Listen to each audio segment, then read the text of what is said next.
नमस्कार, मी लतिका। आज आपण भाजलेल्या पेरूचा झटपट असा चाट बनवूया। तर अशा जाळीवर बघा, अशा पद्धतीचा जास्त कच्चा पण नाही आणि जास्त एकदम पिकलेला पण नाही, अशा पद्धतीचा पेरू घेतला होता आणि तो असा जाळीवर असा फिरवून बघा चांगला भाजून घेतलेला आहे। कारण की जर सगळं जर दाखवायचं म्हणलं ना तर व्हिडिओ खूप मोठी होती, त्यासाठी मी अगोदरच भाजून घेतलेला आहे।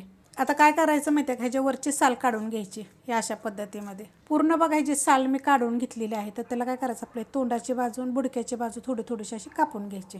ह्याचे काय करायचे, छोटे छोटे तुकडे करून घ्यायचेत। कापून घेतलेले आहेत बघा। आता एका वाडग्यामध्ये आपण हे काढून घेऊया। वाडग्यामध्ये बघा हे काढून घेतलेलं आहे। तर ह्यासाठी आपल्याला काय पाहिजे साहित्य बघा, हे मिरची पावडर घेतलेली आहे छोटा अर्धा चमचा, साधं मीठ घेतलेलं आहे, ही आमचूर पावडर घेतलेली आहे, सगळं छोटा अर्धा चमचा, थोडंसं मी धने पावडर घेतलेली आहे, ही काळं मीठ घेतलेलं आहे, ही जिरे पावडर घेतलेली आहे, सगळं भाजलेलं आहे आणि ही आपला चाट मसाला घेतलेला आहे। आता हे सगळं मिक्स करायचं।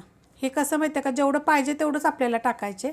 मिक्स करून घेते, मिक्स करून घेतले बघा। ह्याच्यामुळे काय होतं, चव छान येते। तुम्ही असं एकदा करून बघा, असं मिक्स करायचं आणि डब्यामध्ये भरून ठेवायचं।